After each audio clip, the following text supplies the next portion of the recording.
No hace falta decir mucho porque uno tiene la sensación, pero esa sensación los especialistas la miden. Y la reflejan en números, el avance de la inflación, el aumento de precios, sobre todo en alimentos en Bahía Blanca. En la tercera semana, el CREVA dio a conocer ayer los números. 1.5 es el porcentual respecto de la semana anterior, el aumento en los alimentos. Pero en el total de este mes, en más del 7%, estamos justamente con uno de los responsables del CREVA, Matías Ollamburu, nos va a traer este testimonio para conocer más sobre este avance de los precios, o por lo menos poner en número algo que Anabela, Marcelo, sabemos. Gracias. Vamos a hablar con Gonzalo Semilla del CREVA para conocer mayores detalles de este índice que, bueno, a todos nos generó una señal de alerta de estos porcentajes de aumento que se han registrado principalmente en el rubro alimentos, y es un porcentaje que referencia las primeras 3 semanas del mes de abril, y todavía queda una semana en curso. Semilla, gracias por atendernos. Bueno, ¿qué lectura se hace de estos números que se han conocido, de estos estudios que ustedes realizan?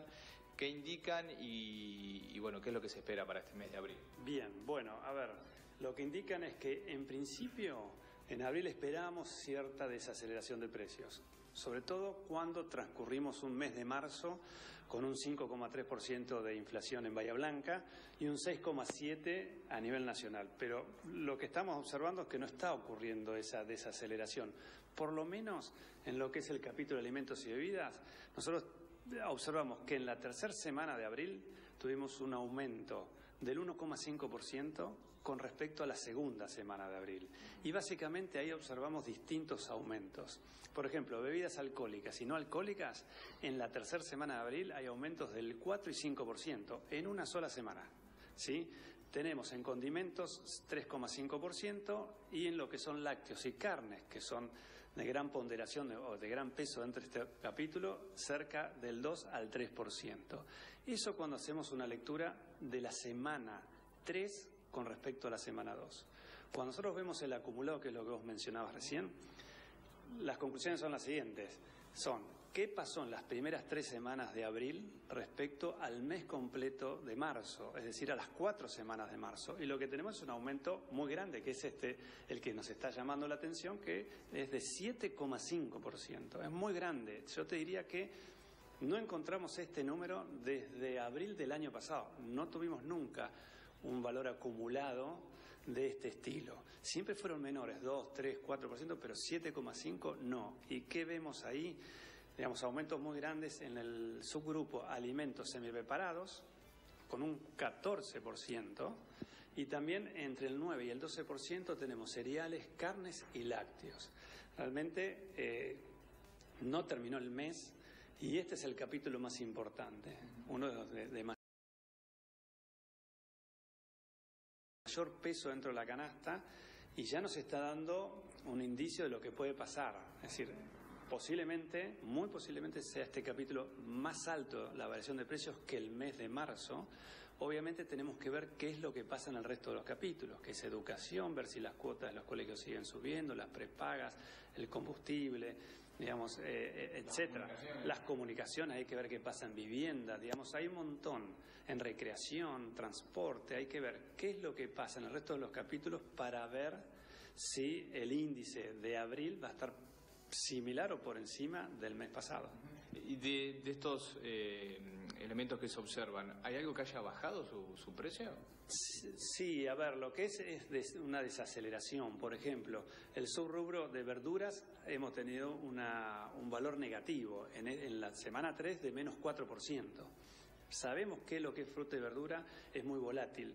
Tuvimos enero y febrero con valores muy altos, influenciados por la sequía, también por lo que fue sobre fines de febrero y que lo vimos en marzo, la crisis bélica internacional, que es, digamos, son grandes productores de commodities y de energía que nos impacta a nosotros. Pero en el mes de abril es como que ese capítulo, frutas y verduras, ha ido desacelerándose. No significa que no haya inflación a fin de mes, pero sí en la semana hubo una desaceleración. Aceites y grasas, que es otro subgrupo, prácticamente se mantuvo estable. En la semana 3, cuando vemos los acumulados, yo te diría que no hay uno que haya sido negativo, incluso ni uno que haya sido cero en el acumulado. todos son positivos, que van entre 0,6% hasta el 14% que yo te mencionaba.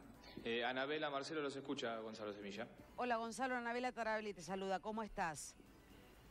¿Qué tal? ¿Cómo Comparando con la inflación del mes pasado, alimentos y bebidas está ubicada en el tercer lugar, ¿no? Viendo la estructura que ustedes nos mandan mensualmente, con una inflación del 5,3 en total.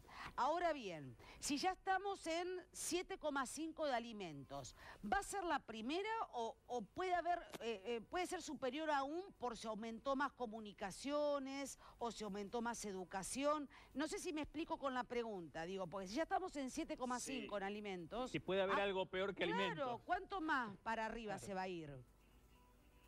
Sí, yo los entiendo. A ver, si la cuarta semana se mantuviera constante, que es esta que estamos transitando, posiblemente terminemos en este 7,5, 7% final de lo que es alimentos y bebidas. Y tendríamos que ver qué pasa en el resto de los capítulos, que no todos tienen el mismo peso que el alimentos y bebidas. Transporte y comunicaciones tiene mucho peso, con lo cual si ahí hubo un aumento de combustibles o de comunicaciones, posiblemente veamos un valor alto. Podemos también ver un valor alto en educación, aunque el mes, estacional fue el mes pasado, fue marzo. Claro. Se supone que en marzo ya ocurrieron todos los ajustes, todas las actualizaciones, pero puede ser que todavía haya un residual o incluso aumentos en otros cursos extraescolares, que pueden ser de computación, de informática, que lo veremos recién la semana que viene. Hay un índice que ustedes analizan. No sé si tiene ese nombre concretamente, que es el índice carne. ¿Cuántos kilos de carne puede comprarse con el salario? ¿Cómo viene evolucionando? Sí, a ver, eso lo publicamos hace, no sé si no fue ayer. La tendencia es decreciente, claramente, porque también lo comparamos con el salario vital y mínimo y móvil. Y si bien tiene algunos ajustes, sube mucho más en proporción el valor de la carne, con lo cual cada vez podemos comprar menos kilos. El argentino tiene una tradición de muchos kilos por habitantes o per cápita, que pueden llegar a ser 40, 50 kilos y estamos en 35, 34, 35 kilos. Claramente hay un desfasaje entre lo que uno gana por mes y lo que sale el precio de la carne. Es decir, hay una desproporción que hace que compremos cada vez menos. Eso significa que nuestro poder adquisitivo cada vez vale menos.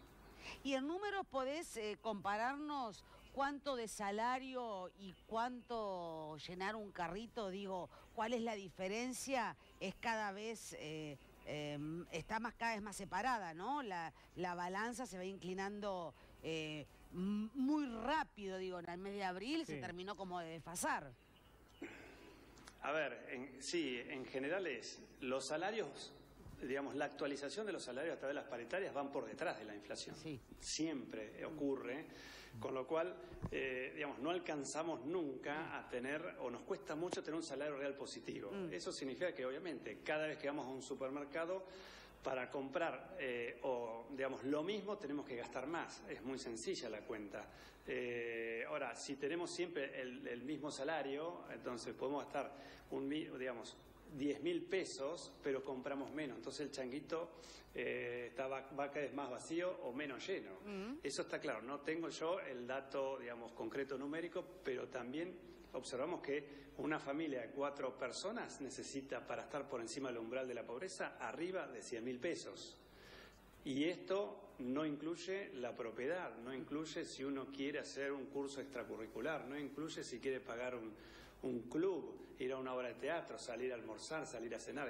Hay un montón de actividades que los 100.000 pesos no los cubren. Entonces, claramente, cada vez que encontramos un aumento y de este estilo, impacta directamente en los bolsillos de los más vulnerables.